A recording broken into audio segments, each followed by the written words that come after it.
Hello guys, welcome back to my channel. आज हम पढ़ेंगे एस्ट्रोनोजोस्पर्मिया के बारे में। ये एक इनफर्टिलिटी कंडीशन है जो कि मेंस में होती है। ये एक ऐसी कंडीशन है, अगर किसी को एस्ट्रोनोजोस्पर्मिया की प्रॉब्लम हो गई है तो वो उसको फादर बनने में प्रॉब्लम आती है, उस कपल को कंसीव करने में नेचुरली बहुत ही प्रॉब्लम आती है। लेकिन ऐसा भी नहीं है कि अगर आपको एस्ट्रोनोजोस्पर्मिया हो गया है तो आप कभी फादर नहीं बन सकते। ऐसे बहुत सारे ट्रीटमेंट्स होते हैं, ऐसे बहुत सारे आर्टिफिशियल तरीके होते हैं जिन तरीकों से आप फादर बन सकते हो। तो आज की वीडियो में बात करेंगे कि एस्ट्रोनोजोस्पर्मिया क्या होता है, उसके सिम्टम्स क्या होते हैं, उसके कॉजेस क्या होते हैं, उसका ट्रीटमेंट क्या होता है, क्या वो क्योरेबल होता है या फिर वो क्योरेबल नहीं होता है। तो इन सब चीज़ों को ध्यान में रखते हुए हम आज का टॉपिक कवर करेंगे। स्टार्ट करते हैं अपने वीडियो को। सबसे पहले समझते हैं आखिर हम कि एस्ट्रोनोजोस्पर्मिया क्या होता है। तो जैसा कि आपको लिखा हुआ है कि this is the condition where a large percentage of sperm move abnormally, कि वो कंडीशन होता है जिस कंडीशन में जो मैन होता है उसका जो स्पर्म होता है वो मूवमेंट एबनॉर्मल तरीके से करता है। अब आप सोच रहे होंगे कि मूवमेंट एबनॉर्मल तरीका क्या होता है, यानी कि सबसे पहले तो आपको ये समझना पड़ेगा ना कि नॉर्मल तरीका क्या होता है। तो नॉर्मल तरीका की जो स्पर्म होता है ना, उनका मूवमेंट स्ट्रेट लाइन में होना चाहिए, वो क्या होता है, नॉर्मल मूवमेंट होता है। लेकिन जो ये स्पर्म होता है ना, वो दाएं बाएं इधर उधर कहीं को भी मूव करते हैं, एबनॉर्मल तरीके से मूव करते हैं, पहली बात। दूसरी बात, या तो मूव ही नहीं करते हैं। ठीक है। अब आप सोच रहे होंगे कि स्पर्म के मूव करने से या फिर ना मूव करने से ये दिक्कत कैसे आ रही है, इनफर्टिलिटी पुरुषों में कैसे आ रही है। तो दिक्कत इसलिए आ रही है क्योंकि जो स्पर्म होता है उसको एक लंबा सफ़र तय करके फीमेल के एग तक पहुंचना होता है। अगर आपका स्पर्म आपके जो फीमेल पार्टनर के एग तक नहीं पहुंच पाएगा तो जब एग और स्पर्म आपस में मिलते हैं तभी तो फर्टिलाइजेशन होता है। अगर एग से स्पर्म मिलेगा ही नहीं तो फर्टिलाइजेशन होगा ही नहीं, और अगर फर्टिलाइजेशन नहीं हुआ तो बेबी कैसे बनेगा। तो यही प्रॉब्लम होती है कि जो स्पर्म है वो एक तो अच्छे से मूव नहीं कर पा रहा, एबनॉर्मल तरीके से मूव कर रहा, दूसरा ये भी हो सकता है कि वो मूव ही नहीं कर रहा।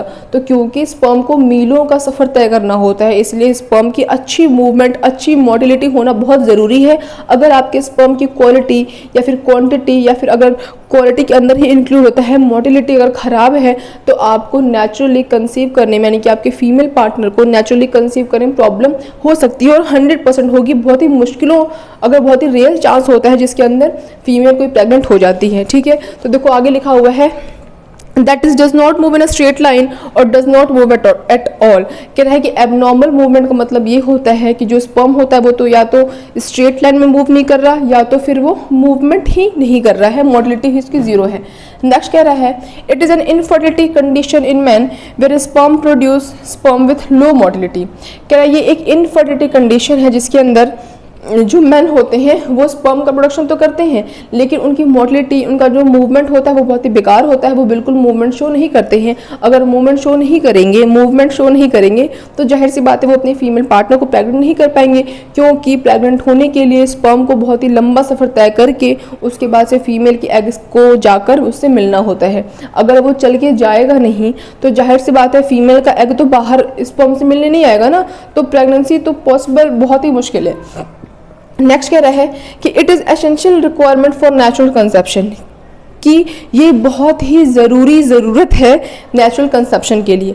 अब आप सोचिए कौन सी ज़रूरत ये कि स्पर्म का मोटाइल होना, स्पर्म में मूवमेंट होना बहुत ज़्यादा ज़रूरी है ताकि आप नेचुरली कंसीव कर सको। नेचुरल कंसेप्शन और कॉन्ट्रासेप्शन में अंतर होता है। कंसेप्शन मतलब होता है गर्भ धारण होता है, और कॉन्ट्रासेप्शन मतलब होता है गर्भ निरोधक होता है। तो कह रहा है ये बहुत ज़रूरी चीज़ है नेचुरल कंसेप्शन के लिए, आपके स्पर्म का मोटाइल होना बहुत ज़रूरी है, अदरवाइज़ ये बहुत ही मुश्किल हो जाएगा आपको बेबी प्लान करने के लिए। नेक्स्ट लिखा हुआ सिम्टम्स क्या होते हैं। अगर हम सिम्टम्स की बात करें तो ज़्यादातर ऐसे कुछ सिम्टम्स दिखेंगे नहीं, जाहिर सी बात है। देखो बाहर आपका जो इजैकुलेट होता है वो सीमेन होता है, सीमेन के अंदर स्पर्म होता है। स्पर्म हमको नेक्ड आई से दिखते नहीं है, विजिबल नहीं होते हैं, बहुत ही छोटे माइक्रोस्कोपिक होते हैं। तो स्पर्म मूव कर रहा है या फिर स्पर्म मूव नहीं कर रहा है, इस बात ये तो आपको दिखेगा नहीं ना, क्योंकि दिखता तो है नहीं कि आप खुद उठाओ और देख लो भाई स्पर्म आपका मूव कर रहा है नहीं मूव कर रहा है, तो सिम्टम्स तो कुछ दिखेगा नहीं। ऐसा भी नहीं कि आपको कुछ चक्कर आएगा, कुछ कमजोरी होगी, कुछ पेट दर्द होगा, कुछ भी नहीं होगा। तो सिम्टम्स तो बिल्कुल ना के बराबर होते हैं। बस यही होगा कि आप बहुत टाइम से ट्राई कर रहे हो प्रेगनेंसी के लिए, बेबी प्लान करने के लिए, बट आपको रिजल्ट नहीं मिल रहा है, तो आप डॉक्टर से चेक कराओगे, डॉक्टर चेकअप करता है, उसके बाद बताता है कि भाई आपको ये प्रॉब्लम हो गई है। तो सिम्टम्स तो खाली उसका एक है कि अगर आप बहुत समय से ट्राई करने के बाद भी कंसीव नहीं कर पा रहे हो, यानी कि आपका फीमेल पार्टनर कंसीव नहीं कर पा रहा है, तो आपको ये प्रॉब्लम हो सकती है।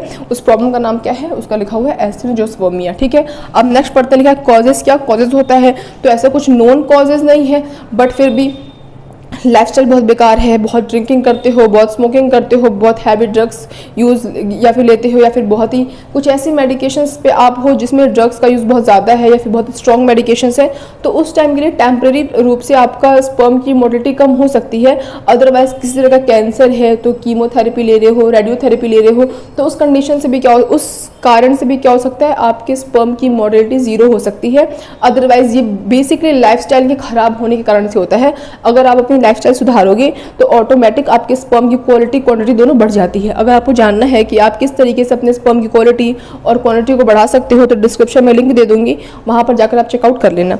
ठीक है, अब देखो नेक्स्ट लिखा हुआ है कि कॉजेज वही लिखा है, देखो अनहेल्दी लाइफस्टाइल, जैसे कि स्मोकिंग करते हो, ड्रिंकिंग करते हो, ड्रग्स का यूज़ करते हो, बैड डाइट एटसेट्रा। कि अगर इन सब चीज़ों को मतलब एक्सरसाइज ना करो, योगा ना करो, खराब शराब खाना खाओ, ठीक है, स्मोकिंग करो, ड्रिंकिंग करो, तो जाहिर सी बात है सिर्फ स्पर्म की क्वालिटी ही नहीं, आपकी हर चीज़ की क्वालिटी कम हो जाएगी, हर चीज़ की क्वांटिटी बेकार हो जाएगी, मतलब सब कुछ आपका ऐसा तैसा हो जाएगा अगर आप अपनी डाइट खराब करो, स्मोकिंग करते रहो, ड्रिंकिंग करते रहो। नेक्स्ट लिखा हो ट्रीटमेंट क्या होता है, तो ट्रीटमेंट तो बहुत सारे हैं। जैसे मैं आपको बता सकती हूँ कि अगर किसी कारण से सपोज दैट कि आपकी लाइफस्टाइल बहुत खराब है, उसी कारण से आपकी स्पर्म की मोटिलिटी कम हो गई है, तो आप अपनी लाइफस्टाइल को सुधारो, आपकी स्पर्म की मोटिलिटी नॉर्मल हो जाएगी। सपोज दैट बहुत ड्रिंकिंग करते हो, स्मोकिंग करते हो, जिनके कारण से हो रहा है, तो उसे आप छोड़ दो, क्विट कर दो, तो हो सकता है आपकी स्पर्म की क्वालिटी बेहतर हो जाए। अगर आप डाइट बहुत खराब ले रहे हो तो डाइट सुधार लो, ये सारे तरीके अपना सकते हो। उसके अलावा अगर फिर भी डॉक्टर आपको एंटीबायोटिक्स देंगे, कुछ दवाइयाँ होती हैं, उन दवाइयों को खाकर भी आप अपने स्पर्म की मोटिलिटी को बढ़ा सकते हो।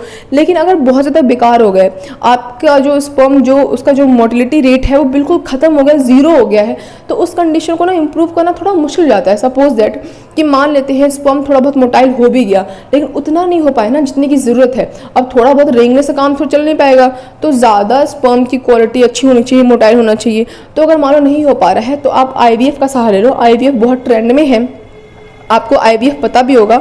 अगर मान लो आपको IVF नहीं पता है तो आप कमेंट बॉक्स में कमेंट कर देना, मैं उसका रिप्लाई देने की बहुत जल्द कोशिश करूंगी। फिलहाल आज की इस वीडियो के लिए मुझे लगता है कि एस्ट्रोजोस्पर्मिया क्या होता है, उसके सिम्टम्स क्या होते हैं, कॉजेस क्या होता है और ट्रीटमेंट IVF मैंने बताया कि कोई तरीका नहीं बचा है। तो ऐसा नहीं कि आप कभी भी पापा नहीं बन सकते, फादर नहीं बन सकते, आप IVF का सहारा ले सकते हो। IVF बहुत अच्छा, बहुत ही सक्सेसफुल और बहुत ही ट्रेंडिंग टॉपिक है, मतलब सब जानते हैं इसके बारे में। पहले टाइम पर क्या होता था, लोगों को कुछ पता ही नहीं होता था, बट आज के टाइम तो यूट्यूब है, गूगल है, सोशल मीडिया है, मूवीज़ है बहुत सारी, जिसमें कौन सी मूवीज़ थी, गुड न्यूज़ मूवी है। तो इन सब चीज़ों को हम देखते रहते हैं तो हमको पता रहता है। तो भाई ये तो मैं उम्मीद करती हूँ गाइज आपको आज का टॉपिक अच्छा लगा होगा। बाकी ऐसे और इंटरेस्टिंग इन्फॉर्मेटिव वीडियोज़ के लिए मेरे चैनल को सब्सक्राइब जरूर करें, और अगर वीडियो पसंद आई है तो गाइज प्लीज़ उसे एक लाइक जरूर करें। That's all, bye guys.